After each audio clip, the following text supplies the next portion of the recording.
Now there is a keyword static. Okay, so what are the static or non-static functions? Static keyword makes a function as a class function, also known as static method, or you can say static function. And this means the function can be called, invoked or accessed through class name and not through object of the class.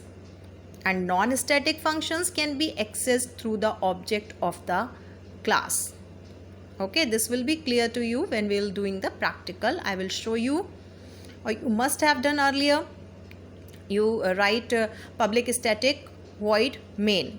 Okay, so what happened when you run your function? When you right click, then you will be getting option of name of function. Okay, why? Because the function is static function, class function, static method.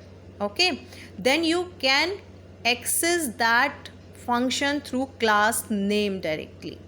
You don't need to create object of that class first in order to access the function. But if you are not going to write static over there in the definition of function, if you are not writing static, then you need to create the object first, and you can access the function through the class object only. Okay, now how to write the prototype of a function? Okay, this question can be asked in exam. How to write a prototype of a function? Question will be like this: write prototype of a function. Name will be given count that receives an integer and returns a character. You know well that what is function prototype.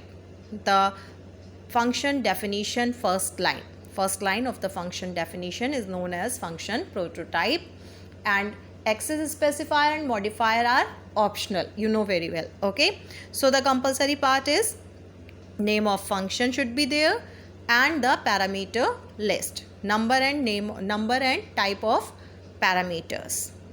Fine. And return type of function should be there. All the things have been given.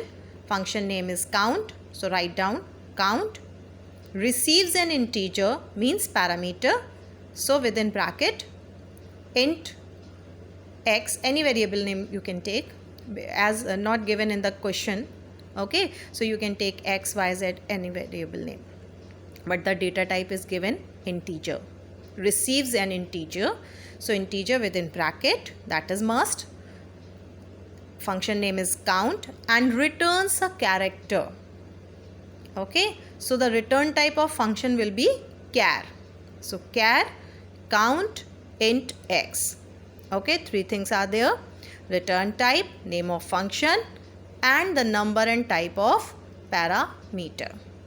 Okay, suppose the question is like write prototype of a function count that receives two integers and returns a character. Then the prototype will be returns character, so return type will be same, char. Function name count, two integers. If function is receiving, we will be writing int comma int, or int x comma int y. Okay, so this is the way you can write the prototype of a function.